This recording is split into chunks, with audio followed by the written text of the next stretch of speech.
Et salut! Salut! On est arrivé à Lille, au casino Barrière. C'est un hôtel qui est situé à 2 pas de Rallye. Entre la gare Lille-Flandre et la gare Europe, voilà. Voilà, Lille-Europe. c'est ça. Et on y est accueilli à l'occasion du salon des blogueurs voyage. Parce que généralement on ne dort pas à Lille. Vous imaginez bien qu'en habitant à 1h15 de route, on fait l'aller-retour dans la journée. Voilà, et donc là on est invité par We Are Travel, hein, donc la société qui organise le salon des blogueurs voyage. Voilà. C'est notre troisième participation. C'est notre troisième participation. Nous on y allait déjà à Bruxelles, Aveyron, voilà. Et donc c'est un salon qui pendant 3 jours regroupe près de 300 blogueurs et 250 blogs. Et aussi des exposants. Un certain nombre d'exposants d'offices de tourisme et de marques autour d'un lieu. Donc là c'est Lille. Donc l'objectif c'est de faire découvrir à tous les blogueurs un aperçu de la capitale des Hauts-de-France pour le coup. Et à travers différents blog trips. Donc nous forcément vu qu'on connaît un peu la région, on en a choisi un assez spécialisé. Qu'on ne pouvait pas faire par nous-mêmes. Vous verrez ça demain, voilà. Et puis voilà, le soir des soirées s'organisaient entre les blogueurs, d'où l'intérêt pour nous de dormir ici. Et la journée des rencontres et conférences sont organisées avec les exposants, c'est dur à dire. Voilà, donc moi ça fait 1 mois que je suis surexcitée à l'idée d'y participer parce qu'en plus on y a déjà participé avant, donc on adore, on sait que c'est génial, que Florence on va retrouver les copains, voilà Florence et Xavier assurent, ils nous font toujours des surprises, des trucs de fou. Ouais, donc on a hâte de voir. Voilà, et en plus on est presque à la maison, donc on a hâte de parce qu'en plus on connaît le terrain, donc voilà, c'est cool. Et on a hâte de voir la réaction des autres blogueurs, de leur faire goûter au maroilles, tout ça, donc du coup voilà. Ça va être chouette, voilà. Et donc pour en revenir à notre chambre qui est superbe, on va vous montrer des images, on est super content d'être hébergé ici, parce qu'on est bien situé et qu'en plus la chambre elle est juste magnifique. Je vais vous faire voir ça avec Chloé en images tout de suite.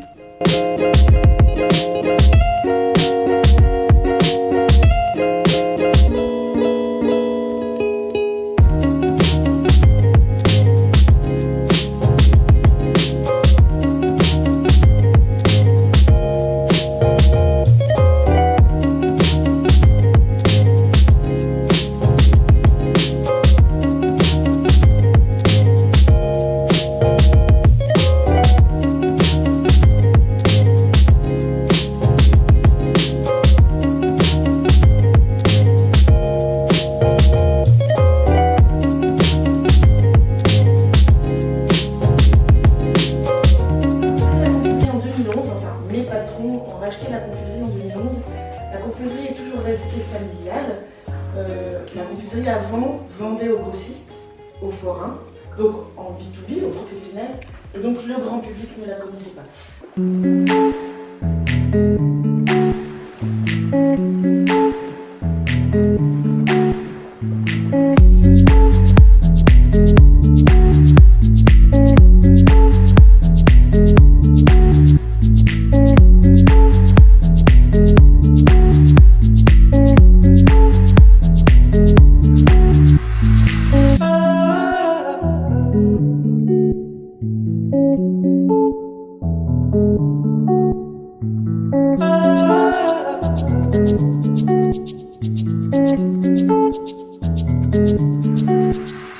Petit merveilleux là.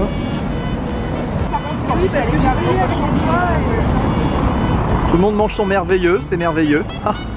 C'est la légende. Alors Carole, t'as pris quoi toi? J'ai goûté caramel. Parce qu'habituellement je prends spéculoos. Ouais. Chloé a pris spéculoos. T'as pris quoi? Caramel. Caramel. Ah, c'est sucré hein. Et t'as pris quoi? Incroyable. Ah. C'est trop bon. Allez, merveilleux, ça se mange sans faim. Manger, mais...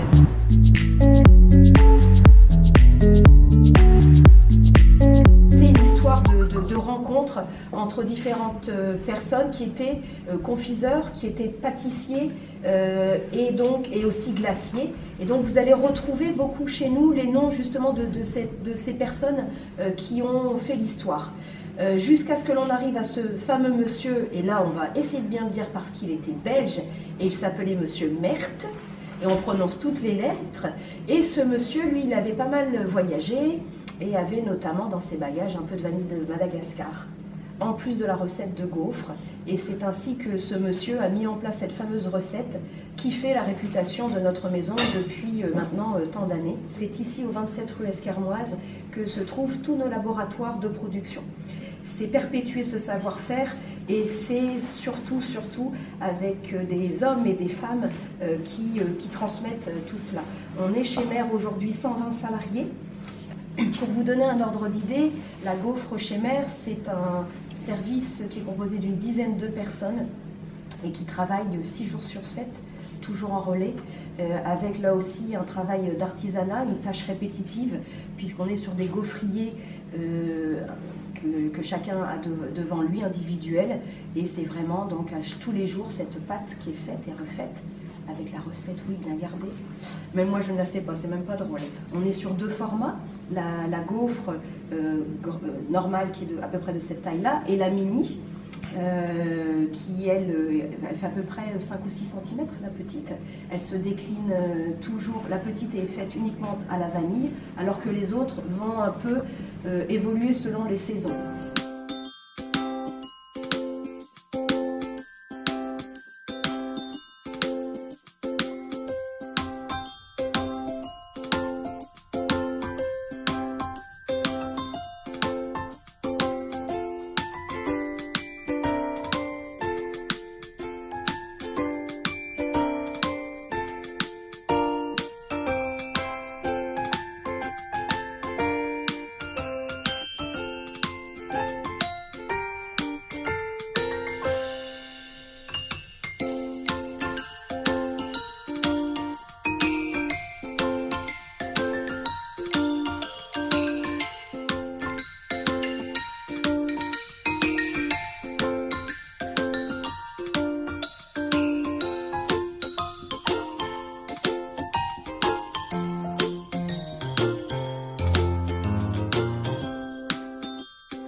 Bon, comme souvent, on fait notre conclusion ici, de retour chez nous, parce que là-bas, on a vécu 3 jours très intenses et j'avoue que du coup, après, on s'est laissé un petit peu emporter par toutes les activités et on a un petit peu oublié de tourner la conclusion.